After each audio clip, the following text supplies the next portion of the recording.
ತೊಂದ್ರೆಗಿರಿಲಿ ಕಾಪಾಡಿದ್ದೆ ಆ ಮಂಜುಳಮ್ಮ. ನಾನ್ ದೇವದಾಸಿ ಆಗೋದನ್ನ ತಡೆಯಕ್ಕೆ ಅದೆಷ್ಟು ಪ್ರಯತ್ನ ಪಟ್ಲು ಗೊತ್ತಾ? ಅದೆಲ್ಲ ನಿಜ ಅಮ್ಮಿ. ಆದ್ರೆ ಅವಳಿಗೆ ಈ ಮನೆ ಯಜಮಾನಿ ಆಗೋಕ್ ಬಂದಿದ್ದಾಳಲ್ಲ. ಖಂಡಿತ ಇಲ್ಲಮ್ಮ. ನನ್ಗನ್ಸುತ್ತೆ ಇದ್ರಲ್ಲೇನೋ ಇದೆ. ಆ ಮಂಜುಳು ಒಳ್ಳೆತನದ ಬಗ್ಗೆ ನನಗೆ ಚೆನ್ನಾಗಿ ಗೊತ್ತು. ಇಲ್ಲಿದ್ರೆ ನನ್ನನ್ನು ಕಾಪಾಡೋ ಅವಶ್ಯಕತೆ ಅವಳಿಗೆ ಏನಿತ್ತು ಹೇಳು? ಹೇಳ್ತಿರೋದು ಅರ್ಥನೇ ಆಗ್ತಾ ಇಲ್ಲ. ಅವಳು ನಿನ್ ತಾಯಿಗೆ ಸವತಿ ಆಗೋಕ್ ಬಂದಿದ್ದಾಳೆ. ನೀನು ಒಪ್ತೇನೆ? ಮಂಜುಳಾ, ನಿನ್ ಬಗ್ಗೆ ನನಗೆ ಖಂಡಿತ ಒಳ್ಳೆ ಭಾವನೆ ಇತ್ತು. ನಿನ್ನನ್ನು ಯಾವತ್ತೋ ನನ್ನ ತಲೆ ಮೇಲೆ ಇರಿಸ್ಕೊಂಡು ಗೌರವ ಕೊಟ್ಟೆ. ಇವತ್ ಬೆಳಗ್ಗೆವರೆಗೂ ನಿನ್ ಬಗ್ಗೆ ನನಗೆ ಅದೇ ಗೌರವ ಪ್ರೀತಿ ಇತ್ತು. ಆದ್ರೆ ನಿನ್ ಮನ್ಸೊಳಗೆ ಇಷ್ಟೆಲ್ಲ ಕುತಂತ್ರ ಇದೆ ಅಂತ ನಾನ್ ನಂಬಿರ್ಲಿಲ್ಲ. ಯಾರ್ದೋ ಮಗು ತಂದು ನನ್ನ ಅಪ್ಪಂದು ಅಂತ ಸುಳ್ಳು ಹೇಳಿ ವಿನಾಕಾರಣ ಅವ್ರನ್ನ ಆಸ್ಪತ್ರೆಗೆ ಟೆಸ್ಟ್ ಕರ್ಕೊಂಡು ಹೋಗಿ ಅಲ್ಲ ಅಂತ ಪ್ರೂವ್ ಆದ್ರು ಹೌದು ಅಂತ ಸುಳ್ಳು ಹೇಳ್ತಾ ಇಲ್ಲೇ ಇದೆಯಲ್ಲ. ನಿನ್ ಕುತಂತ್ರ ಈಗ ಒಂದೊಂದಾಗೆ ಅರ್ಥ ಆಗ್ತಿದೆ. ನನ್ನನ್ನು ಕಿಡ್ನಾಪ್ ಮಾಡ್ತಿತ್ತು ನೀನು ಅಂತಾನೋ ಈಗ ಅರ್ಥ ಆಗ್ತಿದೆ. ಯಾರೋ ಅವಳ ಮಗು ಹತ್ರ ಅದು ನಿಮ್ಮಮ್ಮ ಅಲ್ಲ, ರಾಕ್ಷಸಿ, ನಿನ್ನನ್ನು ಸಾಯಿಸ್ತಾಳೆ, ನಿಮ್ಮ ಅಪ್ಪ ಅಮ್ಮನ ಕೊಲೆ ಮಾಡಿಸಿದ್ದು ಅವಳೇ ಅಂತ ಹೇಳ್ಬಿಟ್ಟಿದಾರಂತೆ. ಈ ಮಾತನ್ನ ಆ ಮಗುಗೆ ಹೇಳ್ಕೊಟ್ಟವ್ರು ಯಾರು? ಯಾರು ಹೇಳ್ಕೊಟ್ರು ತಪ್ಪೆ. ಆ ರೀತಿ ಮಾತಾಡಿ ಮಗು ಮನ್ಸು ಹಾಳು ಮಾಡಿದ್ರೆ ಅದರಿಂದ ಅವ್ರಿಗೆ ಒಳ್ಳೇದಾಗಲ್ಲ. ಯಾರು ಹೇಳ್ಕೊಟ್ಟಿರಲ್ಲ. ಅವಳೇ ನಮ್ಮ ಮೇಲೆ ಜಗಳ ತೆಗೆದಕ್ಕೋಸ್ಕರ ಹುಡ್ಸ್ಕೊಂಡಿದ್ದಾಳೆ ಅಷ್ಟೇ. ಮಗು ಅವಳದಲ್ಲ ಅಂತ ಎಲ್ರಿಗೂ ಗೊತ್ತಾಯ್ತಲ್ಲ, ಅದಕ್ಕೆ ಸಿಟ್ಟು.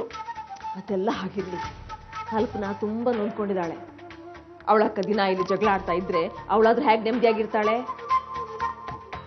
ಅದಕ್ಕೆ ಹರಿ ಕಲ್ಪನಾ 4 ದಿವಸ ಎಲ್ಲಾದ್ರೂ ಇದ್ ಬರ್ಲಿ ಅನ್ನೋದು ನನ್ನ ಆಸೆ. ನೀನು ಊರಿಗೆ ಹೋಗಲ್ವಾ ಪ್ರಣವ್? ಅರೆ, ನನ್ನ ಊರಿಗೆ ಕಳ್ಸೋದಿಕ್ಕೆ ನಿನಗೆ ಅಷ್ಟೊಂದು ಆತುರನ? ಆತುರ ಅಲ್ಲ,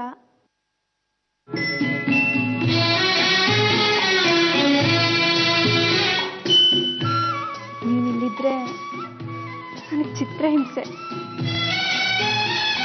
ಚಿತ್ರಹಿಂಸೆನ? ಏಕೆ? ಅದನ್ನೆಲ್ಲ ಹೇಳೋಕ್ಕಾಗುತ್ತಾ? ಯಾಕೆ ಸುಮ್ಮನೆ ಅದೇ?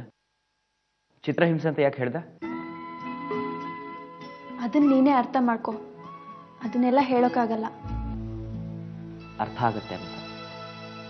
ನಾನಿದ್ರೆ ಆ ಪಾಪದ ಹುಡುಗಿ ಅರ್ಚನಾಗೆ ಚಿತ್ರಹಿಂಸೆ ಕೊಡಕ್ಕಾಗಲ್ಲ. ದಿನ ಬೆಳಗ್ಗೆ ಜಗಳ ಮಾಡಕ್ಕಾಗಲ್ಲ. ಬಾಯಿಗೆ ಬಂದ ಹಾಗೆ ಬಯಕ್ಕೆಲ್ಲ ಆಗಲ್ಲ ಅಲ್ವಾ? ಪ್ರಣವ್, ನೀನ್ ಯಾಕೆ ಸುಮ್ಮನೆ ಇದೆ? ಏನೂ ಇಲ್ಲ, ಅರ್ಥ ಮಾಡ್ಕೋತಾ ಇದ್ದೆ. ಅರ್ಥ ಆಯ್ತು. ಚಾರ್ಮಡಿ ಘಾಟ್ ಗೆಸ್ಟ್ ಹೌಸ್ಗೆ ಕಳ್ಸೋ ತಯಾರಿ ನಡೀತಾ ಇದೆ. ಮಾವ ದೊಡ್ಡದಾಗಿ ಅನೌನ್ಸ್ ಮಾಡ್ತಿದ್ರು. ಮಗಳೇ, ಇದೆಲ್ಲ ನಿನ್ನ ಹೊಟ್ಟೆ ಉರ್ಸೋಕೆ. ಇನ್ನೊಂದು ಹೆಣ್ಣಿಗೆ ನೋವಾಗತ್ತೆ ಅನ್ನೋ ಪ್ರಜ್ಞೆ ಇಲ್ಲ. ಕಿರಾತಕ. ಅವರು ಕಿರಾತಕರಾದ್ರೆ ತಾವು ಮನ್ಸನ್ ಗಟ್ಟಿ ಮಾಡ್ಕೊಂಡು ಖಟಕರಾಗ್ಬೇಕು. ಕಲ್ಪನನ್ ಕತೆ ಈ ಹನಿಮೂನಲ್ಲೇ ಮುಗಿಬೇಕು. ಯಾವುದೇ ಕಾರಣಕ್ಕೂ ಕಲ್ಪನಾ ತನ್ನ ಹೊಟ್ಟೆಲ್ ಮಗುನಿಟ್ಕೊಂಡು ಈ ಮನೆ ಸೇರಬಾರ್ದು. ಅವಳ ತಾಯಿ ಆಗೋ ಮೊದ್ಲೇ ಸಮಾಧಿ ಆಗ್ಬೇಕು. ಮಗಳೇ, ತಾಯಿ ಆಗೋದು ಅಂದ್ರೆ ಇನ್ನು 9 ತಿಂಗಳು ಬೇಕಲ್ವಾ? ಆ 9 ತಿಂಗಳಲ್ಲಿ ಇಂಥ ಚಾನ್ಸ್ ಸಿಗೋ ಗ್ಯಾರಂಟಿ ಏನು? ಸರಿಯಾದ ಚಾನ್ಸ್ ಈಗ ಸಿಕ್ಕಿದೆ.